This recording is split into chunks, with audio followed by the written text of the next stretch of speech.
नमस्कार मित्रों, आपका हमारे चैनल में हार्दिक अभिनंदन है। आज हम आपको सुनाने जा रहे हैं जितिया व्रत कब है, जानिए शुभ मुहूर्त, पूजा विधि, व्रत कथा। हिंदू पंचांग के अनुसार हर साल अश्विनी मास के कृष्ण पक्ष की अष्टमी तिथि को जितिया व्रत मनाया जाता है। यह पर्व खास तौर पर बिहार, उत्तर प्रदेश, झारखंड और नेपाल के कई हिस्सों में बड़ी आस्था और श्रद्धा के साथ मनाया जाता है।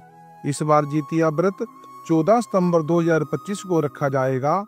मान्यता है कि इस व्रत को करने से पुत्र की लंबी उम्र होती है और उसके जीवन में सुख समृद्धि आती है, साथ ही परिवार में सौभाग्य की वृद्धि होती है। ऐसे आइए जानते हैं जितिया व्रत की पूजा विधि, मुहूर्त, आरती, कथा और अन्य जानकारियां। वैदिक पंचांग के अनुसार अश्विनी मास के कृष्ण पक्ष की अष्टमी तिथि 14 सितंबर को सुबह 5:04 से शुरू होगी और इसका समापन 15 सितंबर को रात्रि को 3:06 पर होगा। इसी कारण जितिया व्रत 14 सितंबर को रखा जाएगा और 15 सितंबर को इस व्रत का पालन किया जाएगा। जितिया व्रत का महत्व। जितिया व्रत का महत्व सिर्फ धार्मिक ही नहीं बल्कि भावनात्मक भी है। यह व्रत मुख्य रूप से माताएं अपने पुत्र की लंबी उम्र और अच्छे स्वास्थ्य के लिए रखती हैं। मान्यता है कि इस व्रत को करने से संतान पर आने वाले संकट दूर होते हैं और उनके जीवन में खुशहाली आती है। जितिया व्रत में उपवास रखने के साथ जितुमान की पूजा और विशेष महत्व बताया गया है। जीवित पुत्र का व्रत को जितिया या ज्योति व्रत भी कहा जाता है। सुहागिन स्त्रियां इस दिन निर्जल उपवास करती हैं। महिलाएं अपनी संतान की लंबी उम्र और अच्छे स्वास्थ्य के लिए इस व्रत को रखती हैं। उत्तर पूर्वी राज्यों में जीवित पुत्री का व्रत बहुत ही लोकप्रिय है। इस जीवितिया व्रत के नियम बेहद कठिन होते हैं। जितिया व्रत 3 दिनों तक चलता है। पहला दिन नहाए खाए, दूसरा दिन जितिया निर्मल व्रत और तीसरे दिन पारण किया जाता है। अब जानिए व्रत की पूजा विधि। प्रातः काल स्नान कर स्वच्छ वस्त्र धारण करें। भगवान जितुमान की पूजा करें। भगवान जितुवाहन की कुशा में निर्मित प्रतिमा को धूप, दीप, चावल, पुष्प आदि से अर्पित करें। मिट्टी तथा गाय के गोबर से चील सियाचीन की मूर्ति बनाएं। उसके माथे पर तिलक सिंदूर का टीका लगाएं। जीवित पुत्री का व्रत की कथा कहें और सुने। माँ को 16 पेड़ा, 16 दूर्वा की माला, 16 खड़ा चावल, 16 गांठ का धागा, 16 लौंग, 16 इलायची, 16 पान, 16 खड़ी सुपारी व श्रृंगार का सामान अर्पित करें। वंश की वृद्धि और प्रगति के लिए उपवास का बांस के पत्रों का पूजन करें। अब करिए कथा का श्रवण। कर्पूर गौरम करुणावतारम संसार सारम भुजगेंद्रहारम सदा वसंतम हृदयारविंदे भवम भवानी सहितम नमामि। बोलो शंकर भगवान की जय। माँ पार्वती ने एक स्थान पर स्त्रियों को विलाप करते देखा तो शिवजी से उनका कारण पूछा। शिवजी ने बताया कि इन स्त्रियों के पुत्रों का निधन हो गया है, इसलिए विलाप कर रही हैं। पार्वती जी बहुत दुखी हो गई। उन्होंने कहा, हे नाथ, एक माता के लिए इससे अधिक हृदय विदारक क्या हो सकती है। उसके सामने उसका पुत्र मर जाए, इससे पुत्र का कोई भी मार्ग हो, कृपा बताइए। शिवजी ने कहा, हे देवी, जो विधाता द्वारा रचित है उसमें हेर फेर नहीं हो सकता, किंतु जितुवाहन की पूजा में से माताएं अपने संतान पर आए प्राणघाती संकटों को टाल सकती हैं। जो माता अश्विनी मास की कृष्ण पक्ष की अष्टमी को जितुवाहन की पूजा विधि विधान से करेगी, उसके संतान के कष्टों का नाश होगा। पार्वती जी के अनुरोध पर शिवजी ने उस मृत बालकों को जीवित कर दिया। इसी कारण से ही जीवित पुत्र का व्रत कहा जाता है। जितुवाहन की कथा ही मुख्य रूप से सुनी जाती है, किंतु अंचारिक क्षेत्रों में कई कथाएं प्रचलित हैं। इसमें चुल्लो सियार की कथा भी है। आपको जीवित पुत्र की संक्षिप्त व्रत कथा सुनाते हैं। श्रद्धा भक्ति भाव से श्रवण करें। गंधर्वों के राजकुमार का नाम जितुवाहन था। वे बड़े उदार और परोपकारी थे। जितुवाहन के पिता ने वृद्धावस्था में वानप्रस्थ आश्रम में जाते समय अपने राज सिंहासन पर बैठा, किंतु उसका मन राजपाठ में नहीं लगता था। वह राज्य का भार अपने भाइयों को छोड़कर स्वयं वन में पिता की सेवा करने चले गए। वन में ही जिमितवाहन को माल्यवती नामक राजकन्या से भेंट हुई और दोनों में प्रेम हो गया। एक दिन जब वन में भ्रमण करते हुए जिमितवाहन काफी आगे चले गए, तब उन्हें एक वृद्ध विलाप करती हुई दिखी। पूछने पर वृद्धा ने रोते हुए बताया, मैं नागवंश की स्त्री हूँ, मुझे एक ही पुत्र है। पक्षीराज गरुड़ के कोप से मुक्ति दिलाने के लिए नागों ने यह व्यवस्था की है। वे गरुड़ को प्रतिदिन भक्षण हेतु युवा नाग सौंपते हैं। आज मेरे पुत्र शंखचूड़ की बलि का निधन है।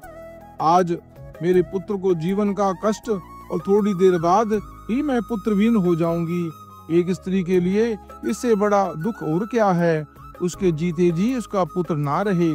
जिमितवाहन को यह बड़ा सुनकर बड़ा दुख हुआ। उन्होंने उस वृद्धा को आश्वासन देते हुए कहा, डरो मत, मैं तुम्हारे पुत्र के प्राणों की रक्षा करूंगा। आज उनके स्थान पर मैं स्वयं अपने आप को लाल कपड़े में ढककर वाद्यशिला पर लेटूंगा ताकि गरुड़ मुझे खा जाए परंतु तुम्हारा पुत्र बच जाए।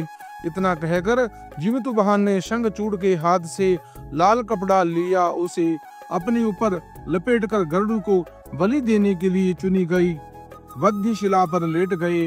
नियत समय पर गरुड़ जी बड़े वेग के साथ आए और वे लाल कपड़े से ढके हुए जिमितवाहन को पंजे में दबोचकर पहाड़ के शिखर पर जा कर बैठ गए। गरुड़ ने अपनी कठोर चोंच का प्रहार किया और जिमितवाहन के शरीर से मांस का बड़ा हिस्सा नोच लिया। इससे पीड़ा के जिमितवाहन की आंखों में आंसू बह निकले और दर्द से कराहने लगे। अपने पंजे में जकड़े गए प्राणी की आंखों में आंसू और मुंह में कराह सुनकर गरुड़ जी बड़े आश्चर्य में पड़ गए, क्योंकि ऐसा पहले कभी नहीं हुआ था। उन्होंने जिमितवाहन को उसका परिचय पूछा तो जिमितवाहन ने सारा किस्सा कह सुनाया, कैसे एक स्त्री के पुत्र की रक्षा के लिए अपने प्राण देने आए हैं। आप मुझे खाकर भूख शांत करें। गरुड़ जी उसकी बहादुरी और उसकी प्राण रक्षा के लिए स्वयं का बलिदान देने की हिम्मत से बहुत प्रभावित हुए। उन्हें स्वयं पर पछतावा होने लगा। वह सोचने लगे कि एक मनुष्य ने अपने जो दूसरे की पुत्र की रक्षा के लिए स्वयं की बलि दे रहा है और मैं हूँ जो देवों का संरक्षण में हूँ, किंतु दूसरे की संतान की बलि ले रहा हूँ। उन्होंने जिमितवाहन को मुक्त कर दिया। गरुड़ जी ने कहा, हे उत्तम मनुष्य, मैं तुम्हारी भावना और त्याग से बहुत प्रसन्न हूँ। मैंने तुम्हारे शरीर पर जो घाव किए हैं उसे ठीक कर देता हूँ। तुम अपनी प्रसन्नता के लिए मुझसे कोई वरदान मांग लो। राजा जिमितवाहन ने कहा, हे पक्षीराज, आप तो सर्वसमर्थ हैं। यदि आप प्रसन्न है तो और वरदान देना चाहते हैं तो आप सर्वों को अपना आहार बनाना छोड़ दें। आपने अब तक जितने भी प्राण लिए हैं उन्हें जीवन दान प्रदान करें। गरुड़ जी ने सबको जीवन दान दे दिया। तब नागों की बलि न लेने का वरदान भी दिया। इस प्रकार जिमितवाहन के साहस से नाग जाति की रक्षा हुई। गरुड़ जी ने कहा, तुम्हारे जैसी इच्छा हो वैसा ही होगा।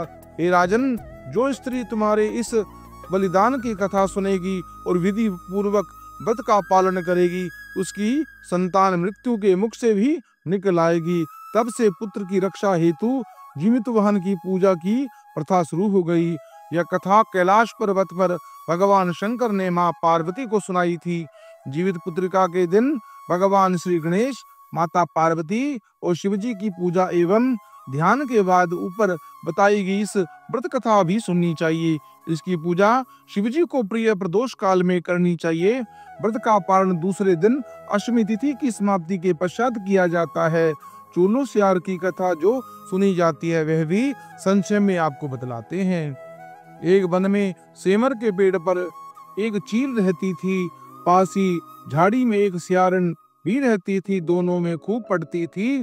चीलों को कुछ खाने को लेकर आती तो उसे सियारन के लिए भी जरूर हिस्सा रखती थी। सियारन भी चीलों का ऐसा ही ध्यान रखती थी। इस तरह दोनों के जीवन में आनंद से कट रहे थे। एक बार वन के पास गांव में औरतें ज्योतियों के पूजा की तैयारी कर रही थी। चीलों ने बड़े ध्यान से देखा कि अपनी सखी सियारों को भी बताओ। फिर चीलों सियारों ने तय किया कि वे भी यह व्रत करेगी। सियारों और चीलों ने जीतियों का व्रत रखा।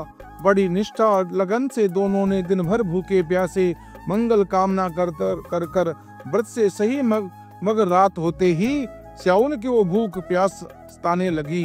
जब बर्दाश्त ना हुआ तो जंगल से उसके अपने मांस और हड्डी पेट भर कर खाया। चीलों ने हड्डी चबाने की कड़कड़ की आवाज सुनी तो पूछा, यह कैसी आवाज है? स्याउरिन ने कह दिया, बहन भूख के मारे पेट गुड़गुड़ कर रहा था, उसी की आवाज है। मगर चीलों को पता चल गया। उसने स्यारण को खूब लताड़ा, जब व्रत नहीं हो सकता तो संकल्प क्यों किया था? स्यारण की लज्जा की इस व्रत भंग हो चुका है। चीलों रात भर भूखे प्यासे रहकर व्रत पूरा किया।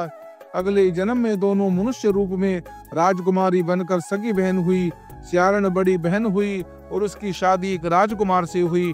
चीलों छोटी बहन हुई, उसकी शादी उसी राज्य के मंगी पुत्र से हुई। बाद में दोनों राजा और मंत्री बने। स्यारण रानी और जो बच्चे होते थे मर जाते, जबकि चीलों के बच्चे स्वस्थ और हट्टे कट्टे रहते थे। इससे उसे जलन होती। उसने कभी उसका सर कटवा कर डब्बे में बंद करा दिया। वह शीश मिठाई बन गई और बच्चों का बाल तक बांका न हो सका। बार बार उसने अपनी बहन के बच्चों को और उसके पति को मारने का प्रयास भी किया, पर सफल न हुई।